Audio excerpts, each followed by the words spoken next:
Just 9 minutes ago, the palace corridors echoed with gasps as Catherine, Princess of Wales and future Queen, executed a move no one saw coming. Zara Tindall's trusted business partners, long considered unofficial insiders of royal society, were blocked from attending the Royal Charity Gala. What could have provoked such a sudden public fracture? And why now, at the peak of the monarchy's delicate unity? Before we go deeper into what this really means for the royal family, make sure to subscribe so you don't miss a single update. The decision didn't leak through whispers. It roared through the palace with the force of a thunderclap. Catherine's team, tight-lipped yet decisive, confirmed that the exclusion order came directly from her. Not from King Charles, not from William, not from palace advisors, from Catherine herself. This wasn't protocol, this was power. In a matter of moments, names that had been printed on prestigious guest lists for years were erased without ceremony. The message was clear. The future queen was taking command, and no alliance, no history, no proximity to royal blood would shield you from consequence. Zara, blindsided and reportedly blindsided in real time, was described by insiders as visibly shaken and furious behind closed doors. Her fury contained only by the walls of her Gloucestershire estate. The gala in question isn't some minor social engagement, it's the monarchy's dual charity event, watched globally, attended by dignitaries, celebrities, philanthropists, and select royals. Being associated with it is not just an honour, it's an endorsement by the crown. Zara's partners had long embedded themselves into the event's ecosystem, quietly funding initiatives and enjoying a sort of adjacent prestige that came with being close to royal affairs. Their sudden removal wasn't merely logistical, it was surgical. And to many insiders, it was symbolic. The invisible boundary between blood royalty and earned access had been redrawn, and it was Catherine holding the pen. For years, Zara has floated in a rare space within the royal firm, a non-working royal, with freedom to act independently, but with enough familial goodwill to dip into royal events as needed. Her business partners benefited from that grey area, but by drawing a sharp red line through their names, Catherine didn't just cancel their gala invites. She challenged the very notion of entitlement by association. In doing so, she reasserted what so many had quietly questioned.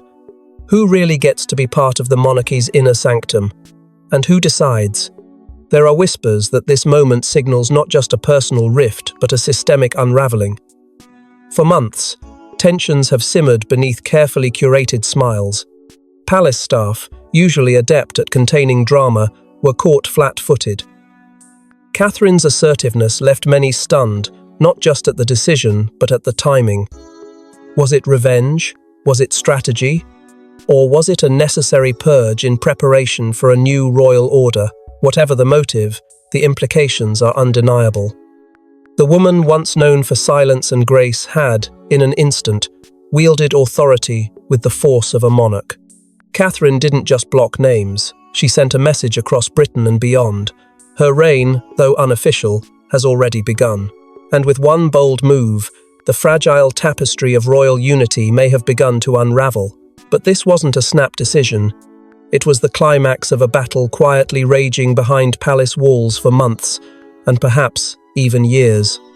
Behind every graceful curtsy and polished wave lies a queen-in-waiting playing a high-stakes game.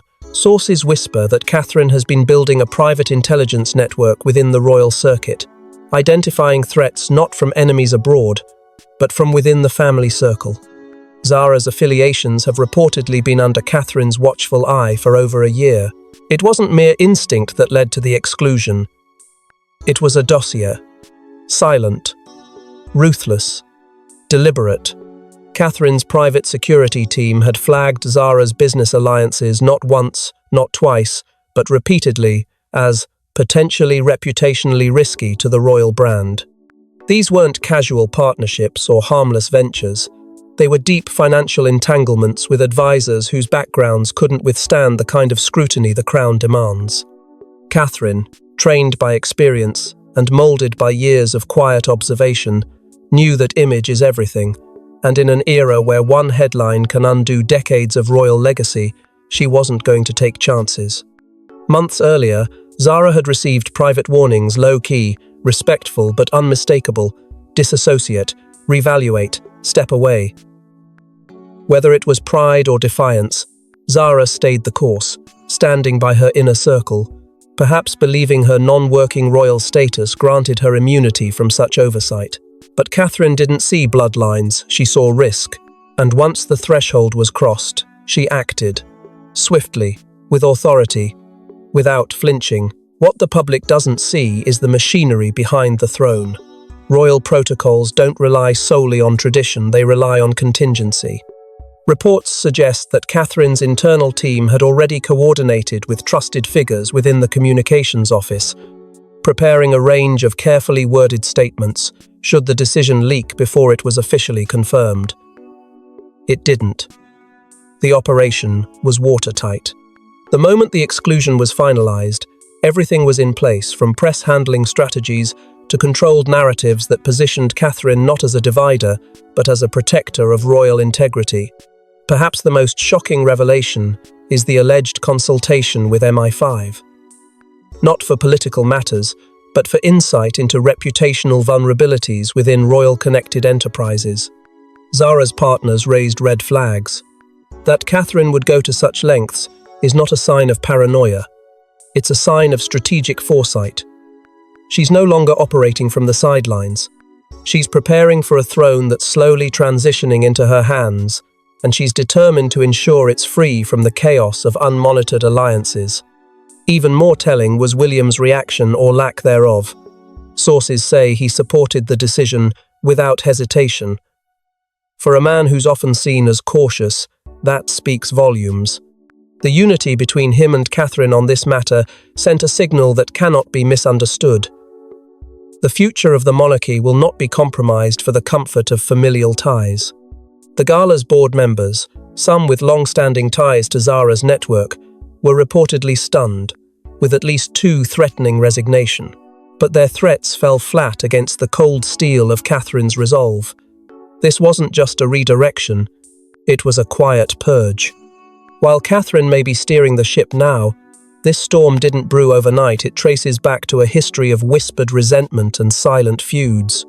They smiled beside each other at weddings and waved at parades, but sources say the bond between Catherine and Zara was always a fragile illusion. From competitiveness over public admiration to private disagreements about royal duty, insiders reveal that their relationship has long been frayed, and this public blow-up was only a matter of time. Underneath the carefully orchestrated public appearances, tension had been slowly tightening its grip. While Catherine embraced the meticulous expectations of royal life with calm precision, Zara danced to a different rhythm, unapologetically independent, boldly unconventional, and often dismissive of tradition.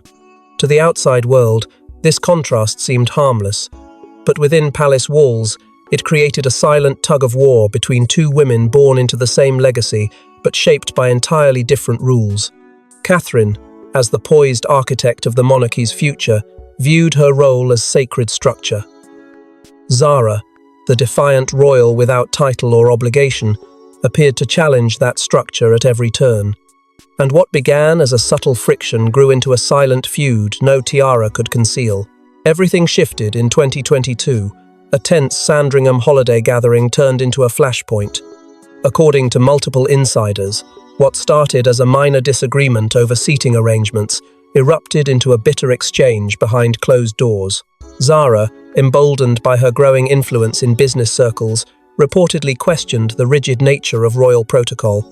Catherine, blindsided and livid, left the room early, an unprecedented move that had even senior staff whispering. Since that day, things were never the same. Every family event became a silent standoff, every smile a performance, every interaction weighed down by unsaid truths. Fuel was added to the fire by Mike Tindall. A former rugby star with no royal blood but a strong public voice, Mike reportedly grew frustrated with William's perceived emotional distance. In private conversations that later leaked, he referred to William's treatment of his cousins as cold and calculated. While Catherine remained composed on the surface, those close to her say the remarks cut deep. Loyalty, once a quiet thread binding the younger royals together, had been shattered in whispers and private podcasts. Catherine's response was subtle but unmistakable. Zara was quietly excluded from a private Windsor Council dinner in late 2023, a small but symbolic move. The gathering included senior royals and charity leadership, and its guest list signaled trust. Zara's absence was read loud and clear, even if no explanation was offered. By then, mutual friends had already begun to distance themselves, caught in a silent civil war none dared to name. Longtime allies were forced to choose between a future queen and a beloved cousin. Most chose silence. Some, quietly, chose Catherine. In a desperate attempt to heal the divide, Camilla allegedly tried to mediate, but both Catherine and Zara reportedly declined. Neither trusted the other to act without self-interest. The damage had been done, and what had begun as minor clashes over tone and style had evolved into a cold war, one rooted not only in family, but in control, image, and the very soul of the modern monarchy. But while personal rifts can simmer quietly, what truly detonated this moment was the shadowy financial trail tied to Zara's partners. Catherine's decision wasn't just personal, it was protective. Deep dives into Zara's business connections unearthed patterns that alarmed royal auditors. From offshore accounts to shady advisory ties, the quiet world of equestrian sponsorships and real estate suddenly took center stage in a royal scandal no one was supposed to see. At first, it was whispers. Discreet notes passed between advisors, subtle glances exchanged in back rooms, off-the-record conversations held in hushed voices. What began as mere curiosity about Zara's growing network of partners quickly spiraled into something far more troubling. A tip from a former palace liaison triggered the initial inquiry. What looked like harmless brand affiliations were, on closer inspection, tangled webs of political lobbying, shadow firms, and questionable ethics.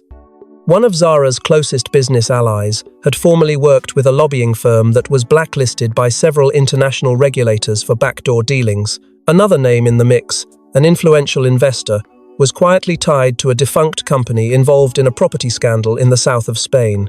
That alone could have warranted a private caution, but it didn't end there.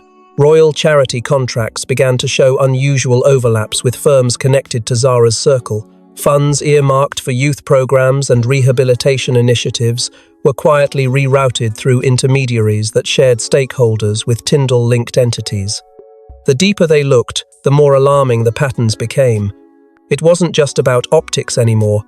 It was about exposure, vulnerability, risk.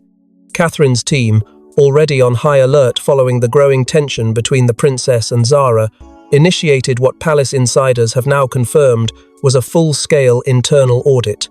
The findings were quietly compiled into a confidential 38-page dossier, circulated only among the highest-ranking figures at Kensington.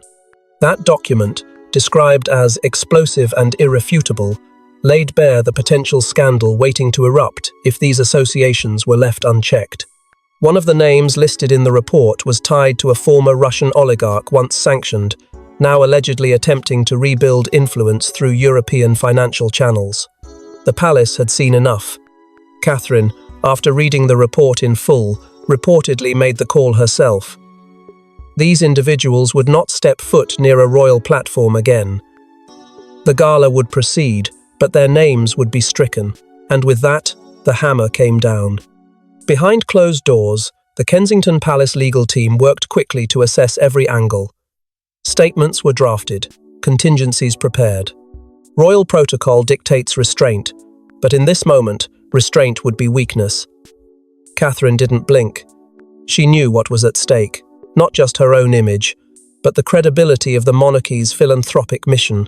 Allowing compromised figures to mingle under the crown's banner would not only invite public backlash, it would signal internal failure. And with that, the stage was set. Zara's partners were out, and the family was left reeling. But the shock inside the palace was nothing compared to what was coming next. Because if Catherine thought this decisive move would silence the opposition, she miscalculated just how far Zara was willing to go. What followed wasn't retreat, it was retaliation. a quiet but calculated campaign designed not to restore peace, but to reclaim status. And as shocking as these financial ties are, they pale in comparison to what Zara did next, launching a covert campaign to reclaim her place. What does a royal with no official power do when blocked by the future queen? She fights back quietly, cleverly, and from the inside. Zara's next move wasn't to retreat, it was to infiltrate. And she began by targeting the very institutions that once stood loyally behind Catherine. Zara knew the corridors of royal influence better than most. She understood that power didn't always come with titles. It came with proximity, with whispers, with knowing who to call and when. So, when her business partners were barred and her name subtly erased from the guest lists, she didn't storm out or plead for reconciliation. She acted, calmly, strategically. Behind Catherine's back, Zara began contacting key patrons of the royal charity names, with influence, wealth, and decades of allegiance to the monarchy. Some of them were long-time supporters of Catherine's initiatives. But Zara didn't need to win them all. She just needed a few to hesitate. And within days, several confirmed guests quietly pulled out of the gala. No reasons given. Just polite regrets. But within the palace, the message rang out like a warning bell. At the same time, subtle ripples began to appear in the press. Trusted media allies, often used by the royals to float narratives without direct quotes, began hinting at internal tensions within the royal household. One op-ed questioned whether Catherine was overreaching in her newly cemented influence. Another speculated on a growing concern among extended family members over the palace's tightening circle. Behind these pieces was a quiet suggestion, almost invisible, that Catherine's actions weren't strength but sabotage. Sources later revealed that Zara had indirectly fed these stories, using her network of well-placed confidants to spin the narrative without ever appearing on the record. Even Camilla, known for keeping a deliberate distance from feuds involving the younger royals, reportedly broke her silence. Behind closed doors, she expressed concern about the increasing rigidity of Catherine's control. Though she didn't publicly challenge the Princess of Wales, Camilla's words were enough to stir further discontent among those already uncertain. Mike Tindall, Zara's ever-loyal husband, added fuel to the fire during a podcast appearance. When asked if the family dynamic had changed recently, he replied cryptically, "Let's just say, the castle feels colder these days." The comment was picked up by tabloids immediately and interpreted as a veiled jab at William and Catherine. But perhaps the most unsettling maneuver came online. A wave of coordinated social media posts began to question Catherine's recent decisions, her leadership style, and even her motivations. The posts weren't from verified accounts, but the timing, consistency, and tone were too precise to be coincidence. A quiet investigation by palace media advisors linked several of the accounts to a PR firm known to have previously worked with Zara's equestrian brand.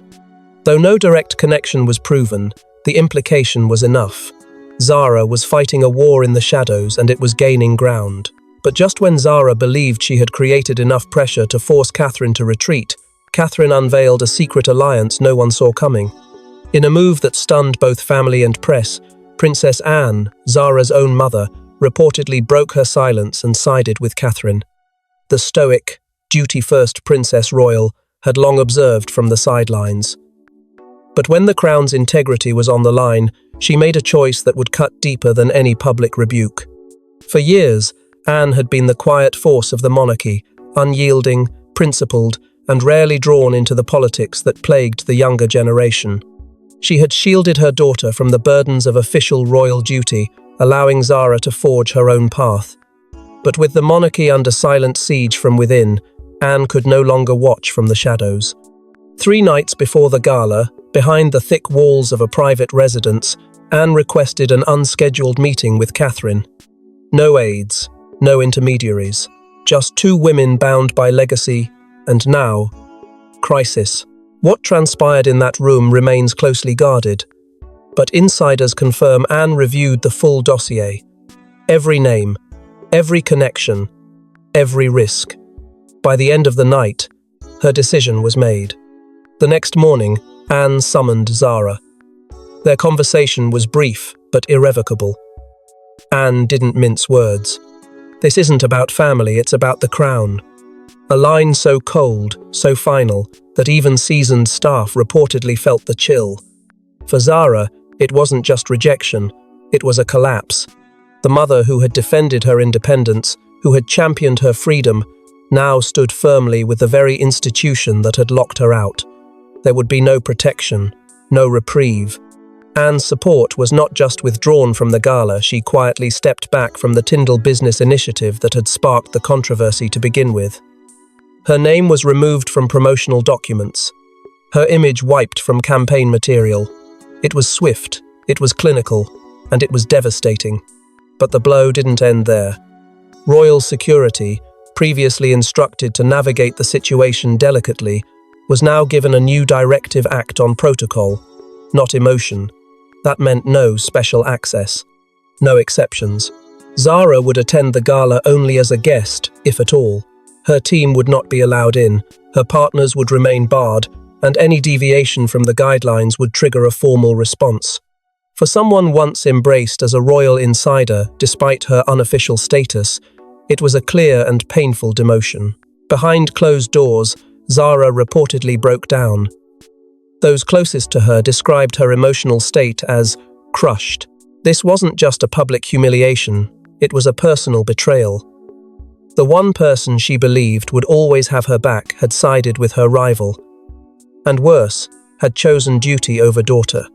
For Catherine, it was a rare but resounding show of validation.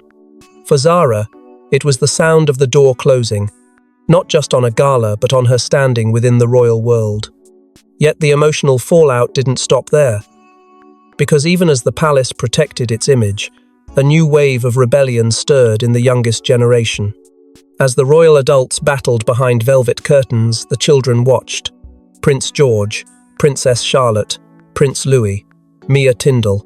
Their futures, reputations, and relationships were quietly being shaped by feuds they couldn't control but would one day inherit. The cost of royal warfare is not always paid by those who start it. Inside the palace nurseries and private classrooms, questions began to surface. Prince George, observant beyond his years, reportedly asked why Mia wouldn't be attending the gala, her absence, to him more confusing than political. No one gave him a full answer, only vague reassurances and a change of subject. But children feel shifts. They hear what they're not meant to. Charlotte, sharp and perceptive, was said to have overheard fragments of a conversation between staff, specifically the words "Zara" and "not safe for the crown."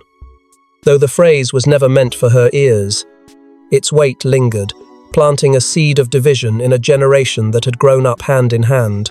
Behind the scenes, William and Catherine made a quiet yet deliberate adjustment. Private tutors were reportedly instructed to intensify lessons not only on royal history, but on royal responsibility.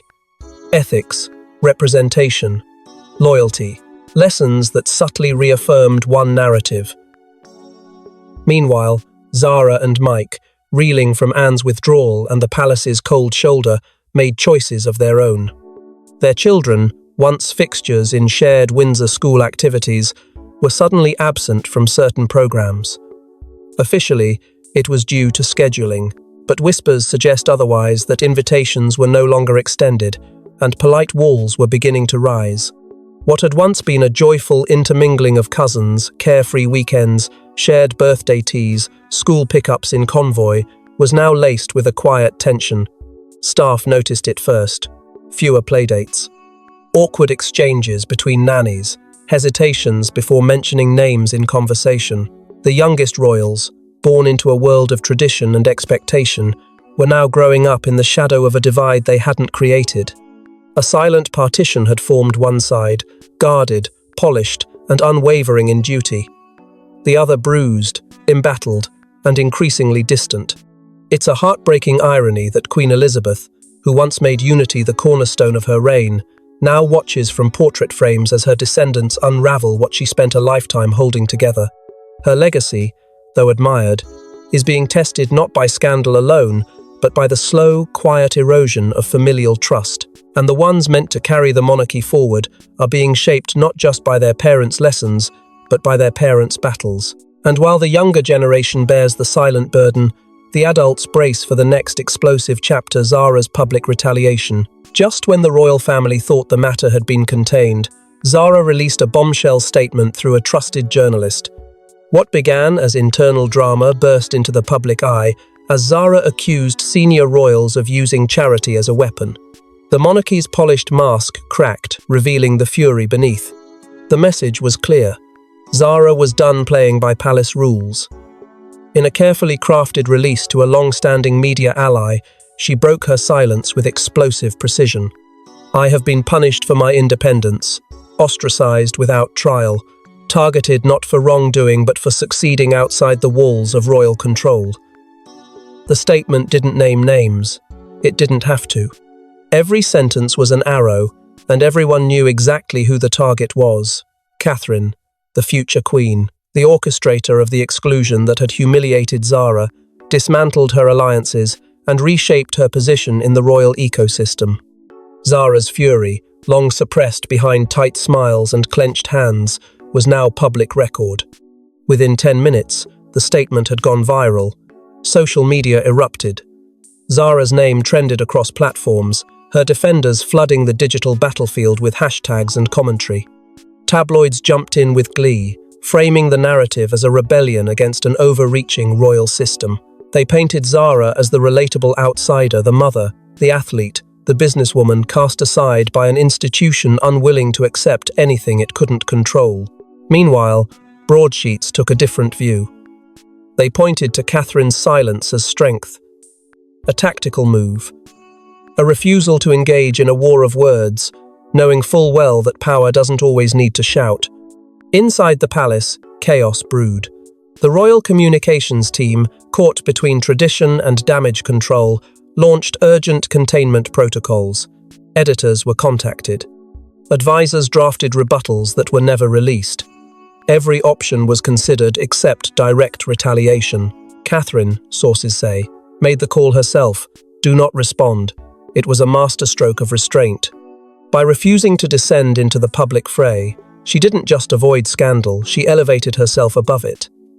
In that silence, she projected control. And in her control, she revealed who was really shaken. Prince William's stance, however, was less restrained. In a private briefing with aides, he reportedly dismissed the statement with a chilling line, "Let them see her desperation." Those 7 words confirmed what insiders had feared. This was no longer about charity, or invitations, or even family. This was a civil war inside the monarchy, waged with headlines instead of swords. And while Catherine held the crown's favour, Zara had captured the court of public opinion. But even as the nation reeled from Zara's public strike, one final twist awaited, a royal directive that would permanently alter the charity's future. In a stunning finale to the escalating chaos, King Charles, silent throughout the feud, issued an emergency directive, restructuring the Royal Charity Board under Catherine's full control. Zara's partners were permanently barred. A final blow had been dealt, and with it, the monarchy declared who truly holds power behind the throne. After weeks of tension, leaks, and rising public pressure, the king broke his silence not with a speech, but with a meeting behind closed doors. Catherine and William were summoned to Sandringham for what palace aides described as an unscheduled strategic review. No one outside the highest echelons knew what would be discussed, but by nightfall, the message was clear. A royal statement was released the following morning, brief yet seismic. It reaffirmed Catherine's unquestioned integrity and announced a sweeping reform of the Royal Charity Board. The language was polite, the intent was not. Zara's access to the Royal Charity Network was permanently suspended. Her partners blacklisted. The future was now under a new authority, and that authority was Catherine. Within hours, the advisory board was dismantled and rebuilt.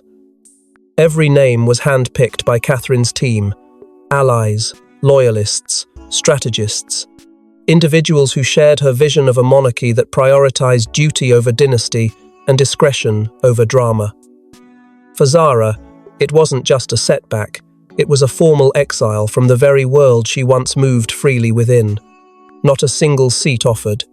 Not a single courtesy extended. Her chapter in the royal charitable landscape had closed, and this time, it wouldn't reopen. Behind palace walls, not everyone accepted the decision quietly. Camilla, insiders say, was livid. The Queen Consort had long favoured diplomacy and discretion and viewed the move as an unnecessary escalation, but her objections were overridden. Charles, for all his hesitation, had made his choice. He had placed the monarchy's future not in the hands of the past, but in the resolve of the next generation, and with that, the direction of the royal household shifted permanently. The symbolism wasn't lost on anyone. For months, Catherine had operated with influence. Now, she had been handed authority, not through ceremony, but through circumstance. No tiara, no title change, yet this, palace insiders whispered, was Catherine's coronation in all but name. She had weathered the storm, silenced opposition, and emerged as the monarchy's stabilizing force. With the king's blessing, her shadow had become the crown's shield. And as the curtains fall on this explosive chapter, one truth becomes undeniable. The crown may be inherited by blood, but it is secured by strategy. Thanks for watching. Please don't forget to like and subscribe, and we will see you in next one.